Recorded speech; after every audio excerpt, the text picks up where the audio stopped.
chers amis, bien le bonjour, Nebula Cat pour vous servir, j'espère que vous allez bien. Il y a une année, mes chers amis, pour mon école, j'ai créé une espèce de petit accessoire qui est un mélange entre un corset et une ceinture. Et je me suis dit que dans cette vidéo, j'avais envie de recréer cette espèce de ceinture corset, mais version un petit peu plus créative, un peu plus fancy, vous voyez, qui mélange le passé et le futur, parce que je suis dans une période de passé-futur mixte et tout, qui me plaît beaucoup, et j'avais envie de repimper un petit peu cette ceinture corset, d'en refaire une, de faire le patron, etc. de A à Z. Alors pour commencer ma petite ceinture corset, nous allons commencer par ce qu'il y a de moins drôle, le patronage. En vrai, le patronage de cette pièce est relativement simple. On va se baser sur mes mesures à moi, oui, parce que je suis mon modèle le plus accessible, on va dire. Ok, donc c'est une sorte de ceinture corset qui est en pointe, qui vient entre la poitrine et qui va se baisser à peu près sous le nombril. Donc on a une hauteur de 23 cm. Donc on va faire une hauteur de 23 et une largeur de 11. Ça va être assez fin, mais en même temps pas trop fin. Enfin, vous verrez, ça fait un espèce d'entre-deux un peu sympathique. Ok, une fois que j'ai fait mon petit rectangle, je vais tracer des lignes au centre pour avoir un peu mon repérage. Donc comme d'hab, c'est pas vraiment des tutos, hein, c'est juste que des fois j'aime bien vous donner 2-3 petites explications, ça peut vous donner des petits tips. Alors je vais utiliser pour le haut, on va faire une forme un peu arrondie pour que ça se place sous la poitrine.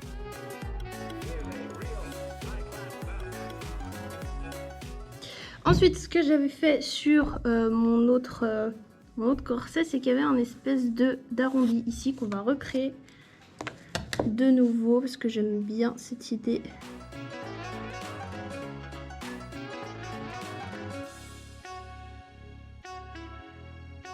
J'ai fait notre petit patron.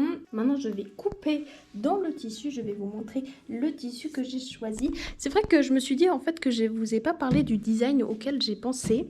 Donc ce sera un design, oui, en fait je l'ai dit un petit peu, vaguement, vite fait, ouais. Un mélange entre le passé et le futur. Alors je vais vous montrer un peu ce que j'entends par passé futur. Donc je vais utiliser ça comme base.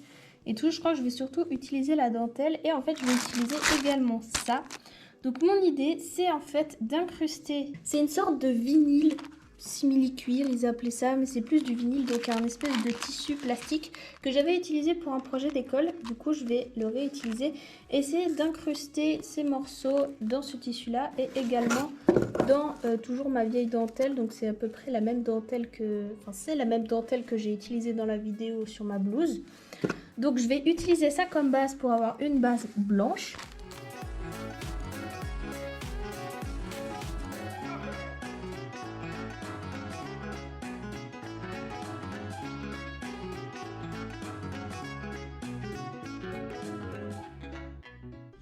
Mes chers amis, après avoir fini de découper toutes les couches de cette magnifique petite ceinture corset, il y en a partout. Il y a exactement 6 couches.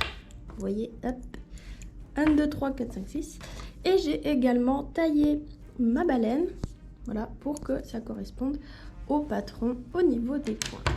Ensuite, ce qu'on va faire, mes chers amis, c'est mettre du thermocollant, de l'entoilage pour rendre tout ça un peu plus rigide. Donc les couches du dessous, ça va être les couches qui sont faites en coton brut, donc en toile. Et les couches du dessus, ce sera les couches qui sont faites en tissu beaucoup plus léger. Je ne sais même pas si c'est ce que c'est comme tissu d'ailleurs. Mais ça fait partie des vieux tissus que j'ai récupérés. Donc je pense que les 2 couches du dessous, par exemple les 2, vont être faites dans ce thermocollant là. Et les 4 couches du dessus vont être faites dans le thermocollant beaucoup plus fin.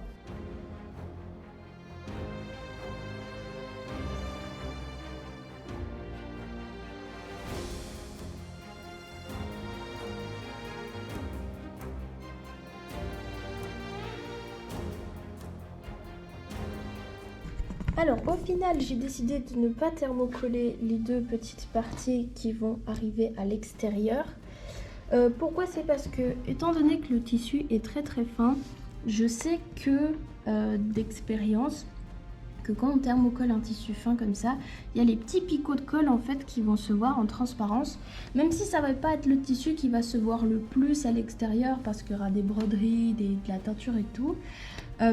Je préfère ne pas prendre le risque, surtout que je me suis rendu compte en mettant toutes les couches les unes sur les autres que ça faisait un truc déjà bien épais, vous voyez, et ça sera bien dur, bien rigide. Donc je me dis que c'est pas forcément nécessaire de rajouter sur les deux du dessus. Et comme ça fait économiser de l'entoilage aussi. Donc du coup, on va aller repasser ça et ensuite on fait la couture.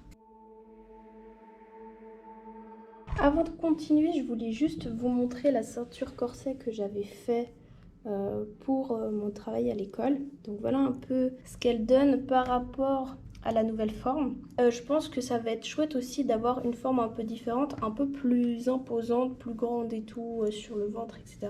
Donc voilà un petit peu ce que j'avais fait avant. Donc on va passer à la couture. Je vais assembler toutes les couches avec la petite baleine à l'intérieur.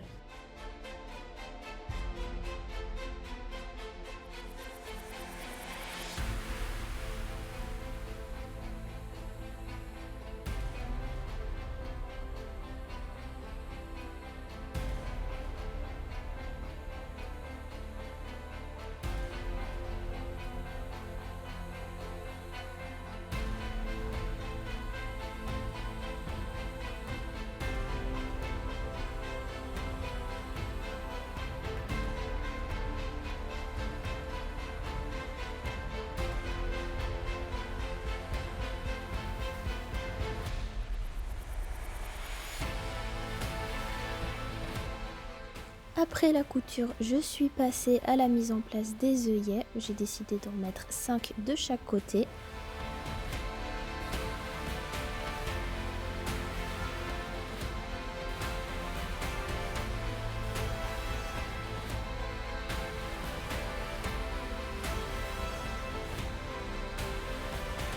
Et pour le pimpage le plus important de la ceinture, j'ai utilisé mon fameux simili-cuir et ma dentelle. J'ai d'abord collé le simili-cuir avec un petit peu de colle histoire qu'il soit bien fixé. Et ensuite, j'ai cousu la dentelle à la main.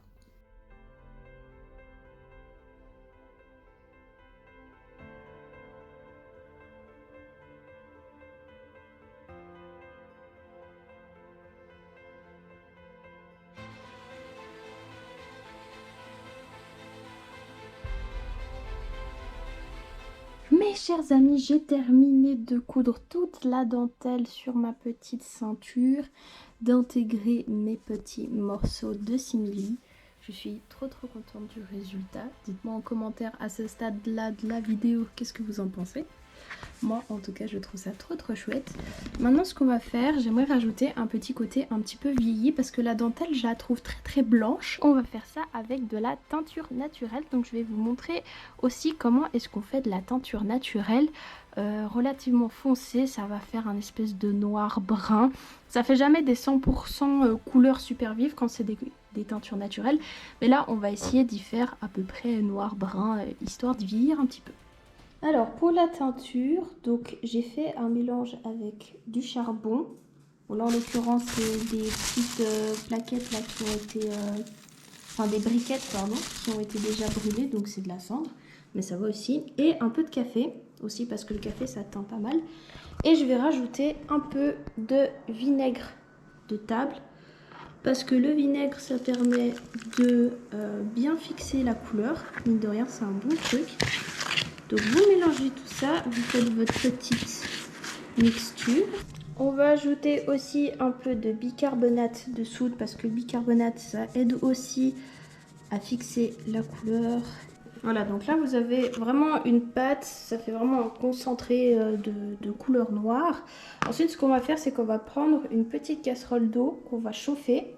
Et ensuite on va mettre ça, mais il faut mettre vraiment pas beaucoup d'eau parce que plus on met d'eau, plus ça va diluer les pigments et moins on en met, plus ils seront concentrés. Là on veut qu'ils soient relativement bien concentrés, donc on va faire une petite casserole.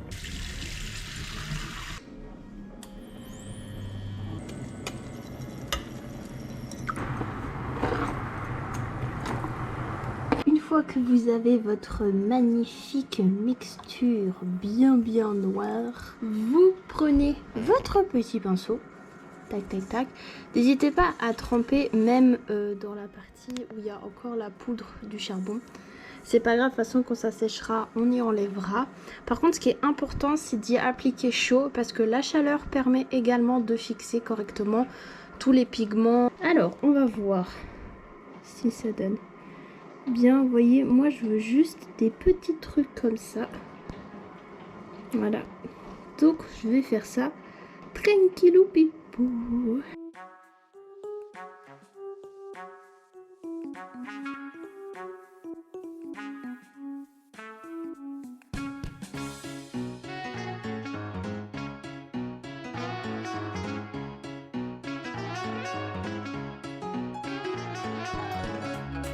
Une fois que vous avez fait la petite étape de la peinture, je vous conseille de laisser reposer votre teinture 15 minutes minimum.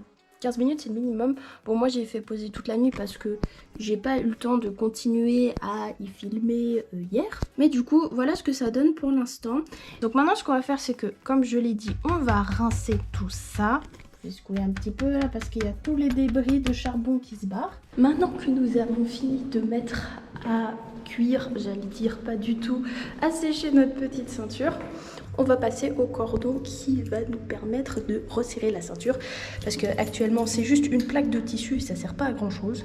Déjà, ce qui est important, c'est de calculer la longueur du cordon parce que souvent on va avoir la longueur beaucoup plus petite que ce qu'on a besoin. Alors, je vais vous montrer comment calculer la longueur qu'il faut, parce que souvent on va se dire oui, mais 1 mètre ça suffit, alors qu'en fait 1 mètre ça suffit pas du tout, parce qu'en fait il faut prendre en compte votre tour de taille. Moi je fais environ 65 cm de tour de taille. On peut prendre à l'environ, c'est pas grave.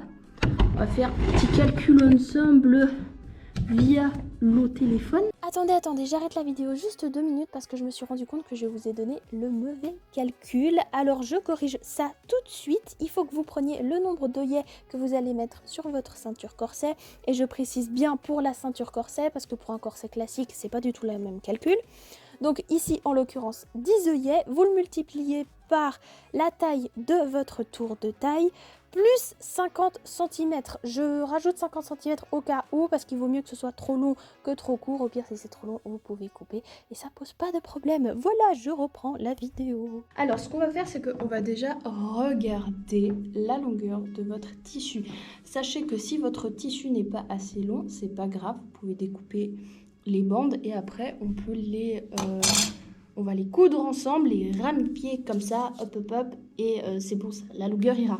Donc il faut juste que vous arrivez à vous découper des bandes.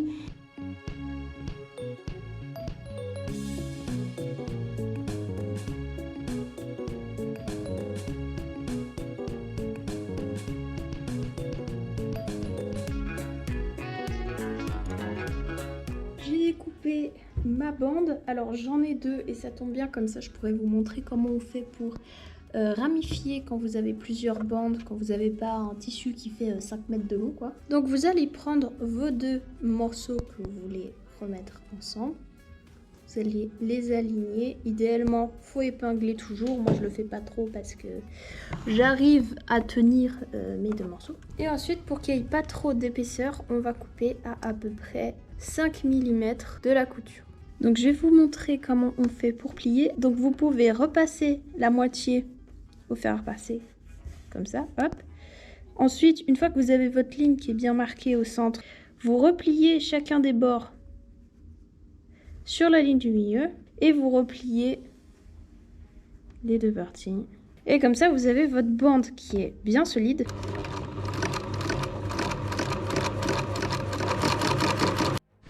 Mes chers amis, la ceinture est terminée. Je vais vous montrer le résultat. Regardez, bon là vous avez déjà vu ça forcément. Et là voici le petit cordon qui va avec. C'est incroyable, c'est trop bien. Moi j'aime trop le côté un petit peu vieilli et tout noirci. Je trouve ça trop chouette. Moi j'aime beaucoup faire ça.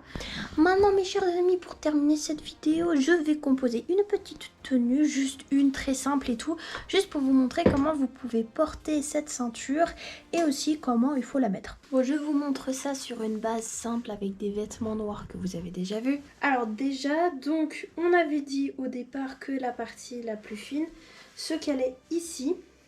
Et vraiment l'idée c'est de la caler au niveau de l'entreseing pour justement marquer cette partie. C'est un peu le but. Donc on va d'abord mettre donc dans un des premiers trous notre cordon. On va placer l'autre de l'autre côté aussi. Et on va les tirer ensemble pour qu'ils sortent de la même longueur. Donc vous glissez à l'intérieur, comme ça, voilà. Vous tirez votre petite ceinture contre vous. Ensuite, on passe là. On croise derrière, comme ceci.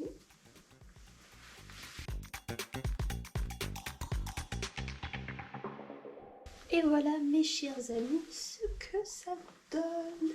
Dites-moi en commentaire ce que vous en pensez, si vous aimez cette nouvelle façon de revisiter le corset. Moi je trouve que là sur les côtés c'est super joli, évidemment le devant c'est la pièce maîtresse forcément. Je trouve que ça marque super bien la taille, que ça donne un style incroyable. Je vous montre un petit peu de plus près.